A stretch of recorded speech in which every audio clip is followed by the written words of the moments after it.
Hi, this is Simon Hill for Digital Trends, and today we're running through some tips and tricks for the shiny new HTC U11. And as you can see, it's a very shiny phone indeed. This is the amazing silver version, which is actually more of a light blue. We're going to start today's tips with a feature that's been making all the headlines, and that's the fact that this phone is squeezable, something HTC calls Edge Sense. Now the sides have sensors here and here in the lower portion of the phone, so if I give it a short squeeze, you'll see that it automatically launches the camera.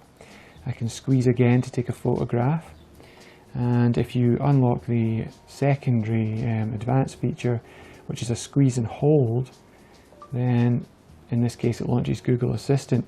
Now don't worry if you don't like those particular functions. If we head into the settings and find Edge Sense, you'll see that you can actually customize them to launch whatever you want. Launch an app of your choice, take a screenshot, turn the flashlight on and off, and a few other things. There's also support for Alexa on the way, and you can change the squeeze and hold action there. You can also turn the visual feedback, and there's a little vibration it gives to let you know it's working. You can turn those off if you want, but we think they're quite handy. Now this is part of HTC's move towards a buttonless phone, and it may sound like a bit of a gimmick, but there are situations where it works quite well. The U11 does have a very good front-facing camera, but we found that we got superior selfie results with the main camera, and because it's so shiny it's easy to line up a shot and you can just squeeze the sides to take it. It actually works really nicely. The next thing we're going to show you is another HTC exclusive, and it's the HTC Sense Companion, which is an app.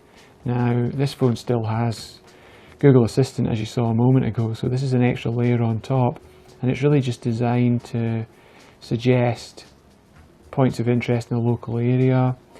It can also remind you to charge up your battery if you have an appointment that night. It can tell you about the weather, suggest places to eat, and it can also track your steps for your fitness goals. Now you do have to grant it a bunch of data permissions in order for it to give you these suggestions, so you know, it's up to you how you feel about that. But it works quite nicely, and it pops up in the form of a little circular icon, a bit like a chat head, Facebook chat head, when it has a suggestion and you tap on it and it tells you this is what the weather's like, or remember to dress appropriately. We've actually found it quite useful. It's not a game changer, but it's quite a nifty little feature. And now next we're going to have a look at night mode, which we're glad to see HTC's included this. A lot of Android manufacturers are now including it. If you tap on night mode, it basically filters out the blue light, and it's for when you're reading in bed at night and you don't want the blue light to keep you awake. So you can turn night mode on. It will turn itself off automatically in the morning. If you tap through into the settings, you can set the color temperature, and you can also schedule it to come on automatically. So you can either say at dusk wherever you are, or you can set a specific time that you like it to come on at. As I say, it turns itself automatically off when it's light again in the morning, and there you can see the difference. Now the U11 does of course have a lot of standard Android features. So for example, if we launch Chrome there, if you tap and hold the recent apps button at the bottom, you get your split screen, and I can scroll through recent apps there and choose a second app and have both of them on screen at once, which is really quite useful.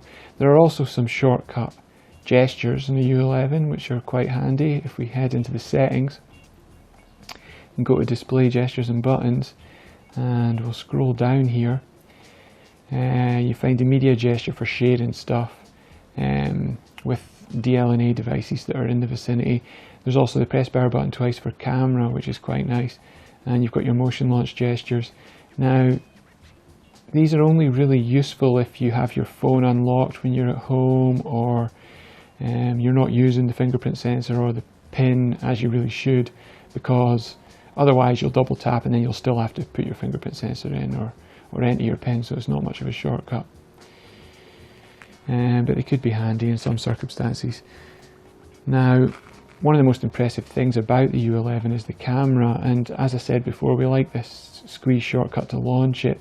We've actually found that the double tap the power button's a little bit faster to launch the camera, so if you're in a hurry to grab a shot, then that might be your best bet. Now the autofocus is extremely good. We'll just put this little Lego man out so that we can have something to focus on. Of course you can just tap to focus, and you can also tap and drag to change the exposure manually. If we touch these two lines here, we'll open the menu up, and you have a timer option if you want to time group shots. If we scroll down here to the bottom, this is where you'll find the settings, and there are a few options in here worth pointing out. The touch auto exposure, if you turn that on, you can touch on the screen if you have a dark or an overly light area of a photograph, and it will automatically adjust the exposure. If we take a look in camera options, you can set auto smile, so as soon as your subject smiles, the U11 will snap a shot. Same thing works for selfies. You can also turn voice controls on, so you can say cheese to take a photograph, or say action to start recording video. Another thing we really like is the volume button options. Now we've got ours set to capture, which means we can just tap the volume button and take a picture. You can also use them to zoom in and out if you prefer. Any U11 owners who are really into the photography are going to want to try out the Pro mode. If we open the menu again and tap Pro, you'll see that you get a series of sliders, so you can change the white balance. You can just touch and drag change your ISO settings, your shutter speed, all these different bits and pieces. If you come up with a range of settings that you particularly like, then tap this little plus symbol here, and you can actually save your custom settings to save you a bit of time the next time you come back to take a shot. Now another feature we have to talk about here is really just for the video recording. That's the fact that the U11 records something they're calling 3D sound. Now it has 4 microphones in it, so there's one here on the front you can see. If we look on the bottom edge, there's one there. If we look on the top edge, there is one there. And over on the back, there's one down at the bottom there. So when you're recording video, you want to be careful not to cover any of these up. Now if you listen back, afterwards with headphones on, you'll get a kind of a surround sound effect from these 4 microphones. Now another thing you can do when you're recording video is something that they're calling Acoustic Focus, and you'll see it here. Obviously this Lego man isn't making any sound, but you can enhance the sound of a subject as you zoom in. So it's really only handy if you're filming someone speaking or singing perhaps. The Acoustic Focus could come into play. We haven't found a great many uses for it so far, but overall it's really a great camera, and you'll find out more by playing around with it yourself. That's all the U11 tips and tricks we have for right now, but check out Digital Trends to find out more about this stunning phone.